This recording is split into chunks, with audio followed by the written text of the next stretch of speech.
Today I want to talk again about how Sean Hannity deliberately misuses data to deceive his audience. And it should go without saying that when people tune into the news, they are coming to get an up-to-date version of reality.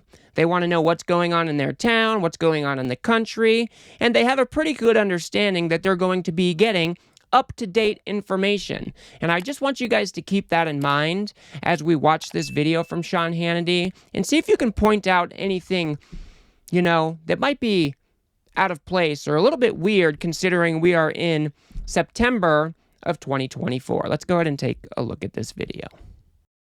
And they said that violent crime was down. No, it's not. By the way, ABC, Disney, Bob Iger, take note, because your network, run by Disney, got it wrong. Look at the data from the DOJ. Violent crime is up 37% under the Harris-Biden administration. Rape in America is up 42%. Robbery is up 63%. Assault is up a whopping 34%. And stranger violence up 61%. Violent crime with a weapon, that's up 63%. Motor vehicle theft up a whopping 42%. And the list goes on. But the lies don't stop there. So after the presidential debate, where Donald Trump was fact-checked just a few times, Sean Hannity and others in the conservative media ecosystem had to start coming up with narratives to help their boy Trump. One of those narratives that Trump has been pushing and pushing and pushing is that crime is out of control, crime is going up under the Biden administration, Donald Trump is going to be the only one who can step in and fix it. That is the narrative that they want you to believe. But if we notice something here on the graphic that Sean Hannity is showing his viewers, we'll notice that this is from the National Crime Victimization Survey. Fine. And then right under it, in little letters, it says, increase from 2020 to 2023. Now, I think this is dishonest because like I said before, when people tune in to people like Sean Hannity, they're expecting to get an up-to-date version of reality.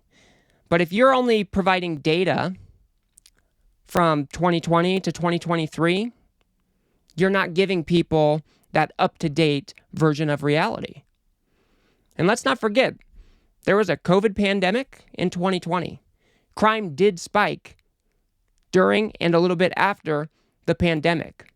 But ever since then, things have been going down quite dramatically. But Sean Hannity cannot let his viewers know that because he needs to run cover for Donald Trump. This is a deliberate effort to scare their viewers into thinking that crime is way out of control in an effort to have them vote for Trump in November.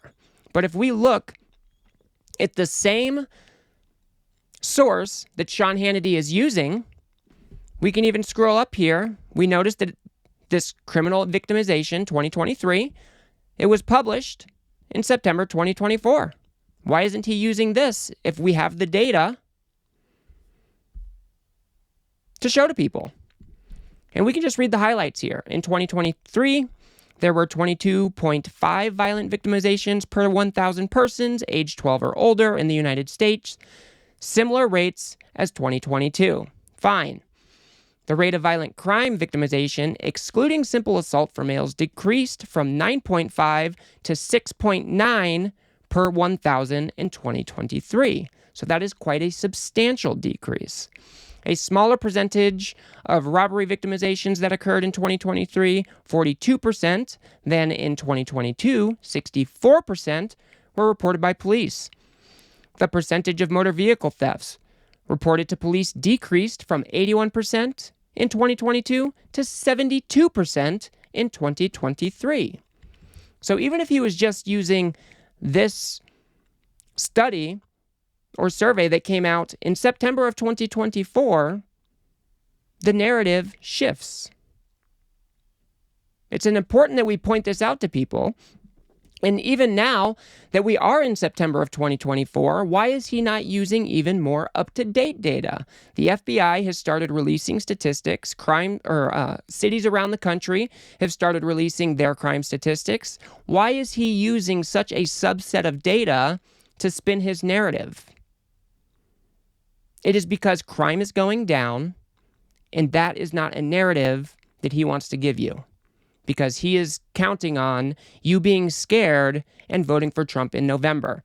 Let's go ahead and take a look at this video that provides a little bit of up-to-date information about crime in 2024.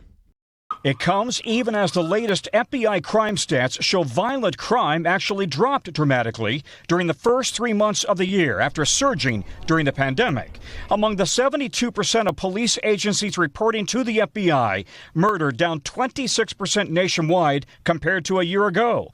Rape down 25%, robbery down 17%. The city breakout in Chicago year-to-date, murders down 16%. D.C. down 24%. San Francisco down 38%. Philadelphia down 41%. So as you can see, crime is heading in the right direction. It is dramatically decreasing. Now, it is only September of 2024. These numbers could end up changing. But based on the data we have today, we know that crime is falling. And that is the exact direction we want it to go. But Sean Hannity wants you to believe that crime is out of control and that Donald Trump will come in and fix it. Therefore, you need to go out there and vote for Trump in November. It is really that simple. This is one of the main things that Trump wants to run on: crime, migrant crime, and the border. Those are the three things that he thinks American people trust him on. And so they will do whatever necessary to craft that narrative for people to vote for Trump in November. And we're not just talking about crime. As far as Sean Hannity goes, Sean Hannity does this all over the place. We've done a video on him in the past. He also did the same thing for the recent inflation report. And I just want to show you a comparison between Sean Hannity's reporting and PBS's reporting. And shout out to Decoding Fox News on Twitter. She was the one who put this little video together. But just take a look at how differently Sean Hannity's narrative looks from PBS's. I think it's quite a stark difference. All right, more bad economic news today. The federal government reported that core CPI, which excludes energy and food prices. Just to pause right there. If you're trying to give people a good understanding of the inflation data, why would you be removing food? And why would you be removing energy? These are probably the two biggest baskets that people care about as far as inflation goes. What are my food prices doing? What are my energy prices doing? So it's quite strange that Sean Hannity is just deliberately leaving those data points out. Rose 3.2% year over year, which means that things are still getting more expensive, even after 3 long years of crushing inflation from Harris and Biden. Inflation reached a 3-year low last month, thanks largely to cooling gas prices. Today's report showed consumer prices rising just 2.5% in August compared to the same month last year. That's down from July's reading of 2.9% and a far cry from the 9.1% inflation we saw back in 2022. Today's report comes as Federal Reserve officials prepare to cut interest rates next week. So as you can see, when you include stuff like energy prices and get a better look at the totality of evidence that we have, we can see that inflation is definitely heading in the right direction. It's not anywhere close to what Sean Hannity would want you to believe. That is why he is deliberately leaving those pieces of data out, because it cuts against his narrative that he wants to sell to his viewers. So we should definitely keep this stuff in mind. Sean Hannity is a bad actor. He does this constantly. He'll remove pieces of data, leave out context, do whatever he needs to do to spin the narrative that is going to favor him and his own. And that includes people like Donald Trump, because the goal at the end of the day is to get Donald Trump reelected. And so however they can make things look badly, they will do, because then people will be more likely, as the theory goes, to vote for somebody who they think can fix it.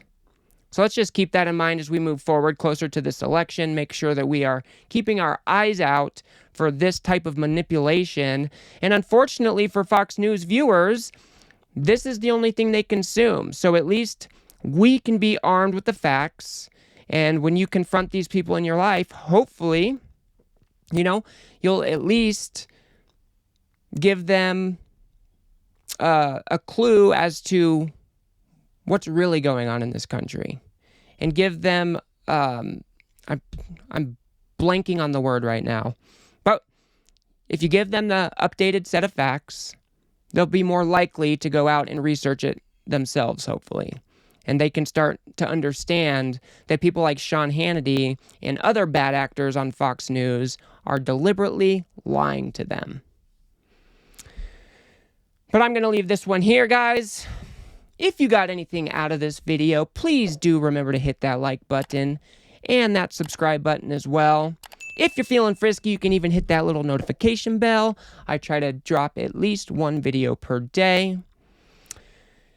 If you want to see my breakdown of the presidential debate that was, back a week or so ago, go ahead and watch that video on the screen now. I will link it.